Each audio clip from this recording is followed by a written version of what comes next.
जौनपुर के लोकसभा के प्रत्याशी, लोकसभा से प्रत्याशी आदरणीय बीपी सरोज जी, दोनों के समर्थन में इस चिलचिलाती धूप में आप सबसे हाथ जोड़ करके अपील करने आया हूं कि आप दोनों लोगों को सांसद बना करके तीसरी बार मोदी जी को देश का प्रधानमंत्री बनाने का काम करें। तैयार हो? दोनों हाथ उठा के बताओ, सब लोग तैयार हो? मुझे आप पर भरोसा इसलिए, अभी राजनाथ सिंह जी का लखनऊ में नामांकन था, मुझे वहां पर भी रहना था। इसके कारण आप सबको इतनी देर तक इस चिलचिलाती धूप का मुकाबला करना पड़ा, लेकिन आज ये फाइनल हो गया कि जब इस गर्मी में भी, इस चिलचिलाती धूप में भी आप सब कमल खिलाने के लिए तैयार बैठे हैं, तो 25 मई को तो कमल खिलेगा ही, 4 जून को 400 पार होगा ही, यह मुझे पूरा विश्वास है। मंच पर हमारे कैबिनेट के साथी और बहुत वरिष्ठ नेता माननीय श्री दारा सिंह चौहान जी, इसी जौनपुर के आपके लोकप्रिय विधायक और हमारे मंत्री परिषद के सम्मानित साथी श्री गिरीश चंद्र यादव जी, जिन्होंने सैफई खानदान को धूल चबा करके कमल का फूल खिला दिया, ऐसे हमारे सांसद दिनेश लाल यादव निरहुआ जी, हमारी राज्यसभा की सम्मानित सांसद बहन सीमा द्विवेदी जी, हमारे जिले के दोनों अध्यक्ष। इस देश के अंदर पूर्ण बहुमत की सरकार नहीं बनी थी, देश दुर्दशा को प्राप्त हो गया था। भारत को दुनिया के सामने शीश झुकाना पड़ता था, लेकिन 2014 में आपने 56 जौनपुर लोकसभा हार गए थे। लेकिन इस बार मुझे मालूम है 2019 की हार का बदला जौनपुर में लेंगे और मछली शहर में विजय दोहराने का काम करेंगे। बताइए सही है? इस बार देश में एक नारा लग रहा है, अब की बार, तुम नारा लगाइए, अब की बार, फिर एक बार, फिर एक बार।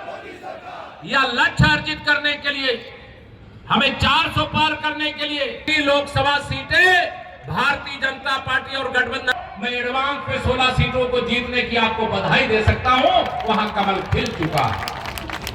7 मई को फिर चुनाव मतदान है। जैसे जैसे हम पश्चिम से चल करके पूरब की ओर आ रहे, भारतीय जनता पार्टी की आंधी, मैं यही कहता हूं कि 2014 में माननीय नरेंद्र मोदी जी के नाम की हवा थी, 2019 में माननीय नरेंद्र मोदी जी के नाम की आंधी थी, और 2024 में माननीय नरेंद्र मोदी जी के नाम का तूफान चल रहा है, और जनता पूरी तैयार है। जनता ने फैसला कर लिया है। बताइए, तीसरी बार मोदी सरकार का फैसला किया कि नहीं किया? आप लोगों ने दोनों हाथ उठा बताइए, किया है कि नहीं किया है? ये विरोधी इंडी गठबंधन वाले भ्रष्टाचार के दलदल में डूबे हुए गुंडे, अपराधी और माफियाओं के मसीहा बनकर के जो ये स्वप्न देख रहे हैं कि 2024 में माननीय नरेंद्र मोदी जी को तीसरी बार प्रधानमंत्री बनने से रोक लेंगे, मैं उनको बताना चाहता हूं, चुनाव की औपचारिकता बची है, जनता फैसला कर चुकी है। गरीब माँ बाप के बेटे को प्रधानमंत्री बनाया तो देश 10 साल में 100 साल आगे गया है, और आगे 5 साल में और 100 साल आगे जाएगा। तीसरी अर्थव्यवस्था बनेगा, विकसित भारत की गारंटी बनेगा। इसलिए इस बार चूकना नहीं है मेरे मित्रों। यह चुनाव ऐतिहासिक चुनाव है। दुनिया की तमाम ताकतें, ध्यान रखना, केवल कांग्रेस और इंडी गठबंधन, कांग्रेस सपा बसपा ही नहीं, इंडी गठबंधन, लेकिन दलों के दलदल के मिल जाने से, मोदी जी को प्रधानमंत्री बनने से जब 2019 में नहीं रोक सके, जब सपा बसपा ने गठबंधन कर लिया था, और देश में 2014 में से हम 283 जीते थे, लेकिन 2019 में जौनपुर हमें नुकसान जरूर हो गया था, लेकिन 303 सांसद कमल के फूल पर जीत करके आए थे। और माननीय मोदी जी ने तो वादा किया, निभाया था कि नहीं निभाया था? मोदी जी ने वादा किया था कि अगर आप 300 पार करोगे, मैं 370 हटा दूंगा। बताइए, हटाया था कि नहीं हटाया था? मोदी जी ने कहा था अगर आप 300 पार कमल के फूल दोगे तो मैं पूज्य अटल बिहारी वाजपेयी जी के आशीर्वाद को सफल करके रामलला के जन्म स्थान पर भव्य मंदिर बनाने का काम कर दूंगा। बताइए, भव्य मंदिर बना कि नहीं बना? मोदी जी ने जो कहा वो किया। कह रहा हूं मोदी जी को की ओर से आप सबको, उन्होंने आप सबको उसे पूरा किया है। तो आप सब भी मोदी जी ने एक बात कहा है, पूरा करोगे तो कह दूं मैं, दोनों हाथ का बताओ पूरा। मोदी जी ने कहा है कि हर बूथ पर जितना वोट 2019 में मिला था उसमें 370 वोट और बढ़ा दीजिए। बढ़ा दोगे? दोनों हाथ उठा के बताइए, 370 और वोट बढ़ा दोगे? आप भरोसा रखना दीजिए, पाकिस्तान के कब्जे वाले कश्मीर में तिरंगा फहराने का काम छप्पन हो गई। भी टूट गया, हाथी कहां गया कोई पता नहीं चल रहा है। और हाथ के पंजे को तो देश की जनता ने ही मरोड़ दिया है। अभी मैं जब आ रहा था यहाँ लखनऊ से जौनपुर, तो मैंने देखा अभी सूरत में भाजपा के एक निर्विरोध सांसद निर्वाचित हुए, और आज इंदौर में नाम वापसी के आखिरी दिन कांग्रेस के प्रत्याशी ने अपना पर्चा ही वापस लेकर के भाजपा की सदस्यता ग्रहण कर लिया। कांग्रेस के सामने नेता विपक्ष का पद पाने के लाले पड़े। अगर सपा बहादुर श्री अखिलेश यादव जी से पूछूं, क्या यादव केवल आपके परिवार में है? एक परिवार से 5 लोग चुनाव लड़ रहे हैं, और उत्तर प्रदेश में शायद किसी दूसरे यादव को उन्होंने लोकसभा का टिकट दिया है? एक भी दूसरे यादव को टिकट नहीं दिया है। एक परिवार। अब जब मैं कहता हूं, कहते पीडीए, मैंने कहा आपका पीडीए परिवार डेवलपमेंट अथॉरिटी है, इसके सिवा कुछ भी नहीं है। मछली बात तुम्हारे परिवार, आपने धोखा दिया था, सपोर्टर था भारतीय जनता पार्टी ने। अभी मध्य प्रदेश में हमारी सरकार बनी, वहां डॉक्टर मोहन सिंह यादव जी को मुख्यमंत्री बना दिया। सबसे ज्यादा अगर कोई दुखी था तो वो सपा बहादुर श्री अखिलेश यादव जी और उनका परिवार दुखी था। अरे भाजपा का कार्यकर्ता होगा, किसी जाति का हो भी बन सकता है। आज वो जिले का अध्यक्ष, तो कल विधायक, सांसद, मंत्री और मुख्यमंत्री था, उसको टिकट दिया, आप लोगों ने विधायक बनाया। आज उत्तर प्रदेश सरकार के माननीय मंत्री के रूप में जौनपुर का झंडा बुलंद करने का काम पूरे प्रदेश में और देश में करने का काम करते हैं। मैं आप सब लोगों को आज यहाँ आह्वान करना पूछना चाहता हूं, 2017 से पहले उत्तर प्रदेश में हमारी सरकार नहीं थी। उस समय मैं एक नारा लगाता हूं, जब लगाता हूं तो सपा वालों को चीटा लगता है, उनको लगता है कि ये कैसे नारा। उस गाड़ी में बैठा गुंडा था कि नहीं? दोनों हाथ उठा बताओ, था कि नहीं था? मैं सपाइयों का नारा, खाली प्लाट हमारा, था कि नहीं था? भारतीय जनता पार्टी की सरकार अब 2017 से पहले जौनपुर के अंदर जो अराजकता थी, जौनपुर के अंदर जो भ्रष्टाचार था, जौनपुर के अंदर जो सड़कों की दुर्दशा थी, जो बिजली की अव्यवस्था थी, वो सब याद है कि भूल गए? सपा की सरकार के समय कितने पुल बनवाए, कितनी सड़कें बनवाए, इतिहास दिला रहा हूं। इसी उत्तर प्रदेश के पिछड़े वर्ग में पैदा होने वाले एक नेता बाबूजी कल्याण सिंह जी थे, जो उत्तर प्रदेश के मुख्यमंत्री थे, उनका निधन हुआ था।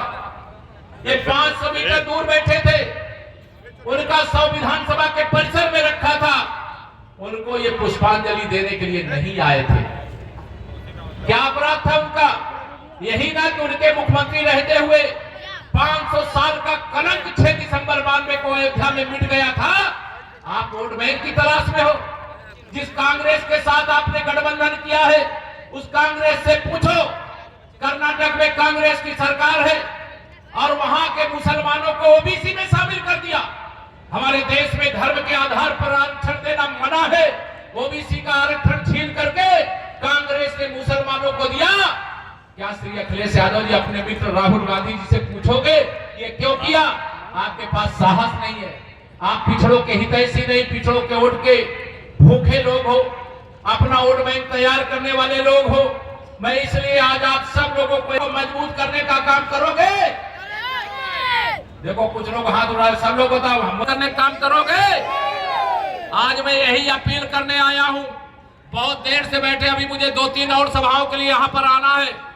मैं आप सबके बीच में आऊंगा, लेकिन ध्यान रखना, यहां पर प्रत्याशी चाहे जो भी हो उसकी परवाह मत करना। मैं नहीं करना चाहता।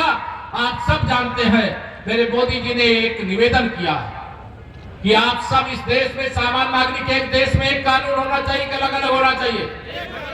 सामान्य नागरिक संहिता होनी चाहिए, चाहते हो? दोनों हाथ उठा के बताओ। खतरे में पड़ जाएगा, आरक्षण खतरे में पड़ जाएगा।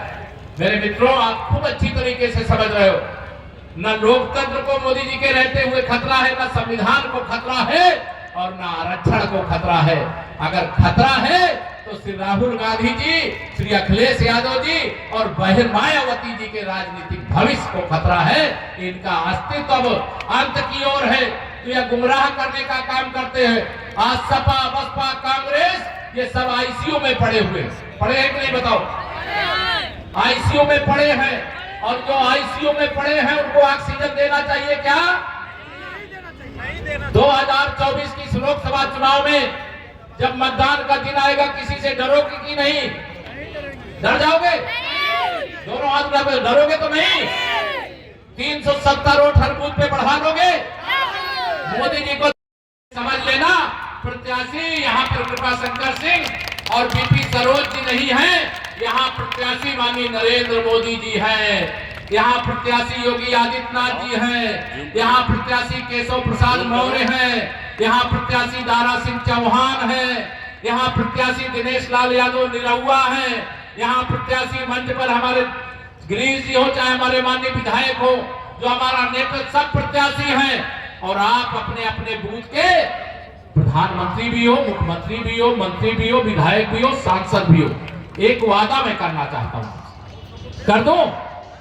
दोनों सांसदों को आप बनाने जा रहे हो, मेरे पास सर्वे रिपोर्ट है। 2-2 लाख से भी ज्यादा वोटों के अंतर से इस समय लीड कर रहे हो। इसकी मैं एडवांस में आपको बधाई देता हूं। खुलासा नहीं करना चाहिए, लेकिन मैं कर दे रहा हूं। कई बार अति आत्मविश्वास का शिकार भी हो जाते हैं। जी तो विपक्षी प्रत्याशियों की जमानत जब्त कराओ। ये हिंदुस्तान को दुनिया में नंबर 1 पर पहुंचाना है कि नहीं पहुंचे? उप मुख्यमंत्री बाद में है, कार्यकर्ता पहले है। मैं दोनों माननीय सांसदों को कहना चाहता हूं कि आप सब मेरे कार्यकर्ता जो अपने बूथ के अंदर वादा करके आवे, उसको पूरा करने की जिम्मेदारी आप दोनों सांसदों की है, मंच पर बैठे हुए माननीय विधायकों की है। और अगर कहीं कोई कमी रह जाए तो आप सबका लखनऊ में स्वागत है, और मैं भी जौनपुर आऊंगा। दोनों लोग अच्छा काम करेंगे। कृपा शंकर जी के बारे में तो मैं जानता हूं, महाराष्ट्र सरकार में मंत्री थे, पहली बार प्रत्यक्ष संपर्क हुआ, नाम तो मैं जानता था, लेकिन जौनपुर से और महाराष्ट्र में जाकर के वहां मंत्री होकर के, और महाराष्ट्र में केवल जौनपुर के ही लोगों को नहीं, उत्तर प्रदेश या वो बिहार जो उत्तर भारतीय थे, उनके सम्मान के लिए सदा खड़ा रहने का काम किया है। आज भारतीय जनता पार्टी के नेतृत्व ने उन पर भरोसा किया। हमारे मछली शहर के सांसद बीपी सरोज जी 5 साल आपके आशीर्वाद से बहुत काम किया है, लगातार हम लोगों के पास आते थे। मैं आप सब लोगों को यह कहना चाहता हूं, इन दोनों लोगों को कमल के फूल की बटन को दबा करके इतने बड़े अंतर से विजयी बनाना कि जौनपुर की चर्चा, मछली शहर की चर्चा, जैसे बनारस की चर्चा हो रही है, जैसे बाकी की सीटों की चर्चा हो रही है, उसी प्रकार से रिकॉर्ड वोटों से जीतने की चर्चा मछली शहर, जौनपुर और मछली शहर की भी होनी चाहिए। होनी चाहिए कि नहीं होनी चाहिए? बहुत सारी सीटों में जमा नहीं, मध्य प्रदेश के अंदर भी उनका प्रत्याशी तैयार नहीं। कांग्रेस सरकार बनाने के सपने देख रही है। आप लोग 2014 से लगातार सपा, बसपा, कांग्रेस को हरा रहे हो। 2014 जिताया, 2017 में तो रिकॉर्ड तोड़ दिया। किसी को भरोसा नहीं था कि 325 वो अभी भाजपा जीत करके आई। 2022 के विधानसभा चुनाव में आप सबके आशीर्वाद से फिर से एक बार योगी जी के नेतृत्व में भारतीय जनता पार्टी की सरकार बनी, और ये सपा वाले कह रहे थे हम 400 जीत रहे हैं। अरे यार, इतनी मत हाका करो कि जो बाद में चुनाव के बाद आपको मीडिया के मित्रों का सामना करना पड़े तो उसका जवाब ना दे पाओ। अभी ये सोचो कि सपा का खाता खुलेगा कि नहीं खुलेगा। अभी तो मुझे यूपी के अंदर मैं पूरब से लेकर पश्चिम तक मैं दौड़ रहा हूं, लेकिन मैं कहीं पर भी सपा का खाता खुलते, बसपा का खाता खुलते, कांग्रेस का खाता खुलते नहीं देख रहा हूं। अमेठी में हम पिछली बार राहुल गांधी जी को हरा चुके, रायबरेली इस बार जीतने जा रहे हैं, कन्नौज से जहां से अखिलेश जी लड़ रहे हैं वहां हमारे सांसद हैं और फिर बड़े अंतर से जीतने जा रहे हैं। इस बार मैनपुरी में भी कमल खिलने जा रहा है, अर्थात 80 की 80 सीटें भारतीय जनता पार्टी और हमारा गठबंधन जीतने जा रहा है। आप सबसे बहुत लंबी बातें न कह करके इतना ही निवेदन करूंगा कि मोदी जी के नेतृत्व में सरकार चाहिए, अर्थात घर घर में खुशहाली पहुंचे, घर घर में खुशहाली पहुंचे, बस इतना फर्ज निभा दे।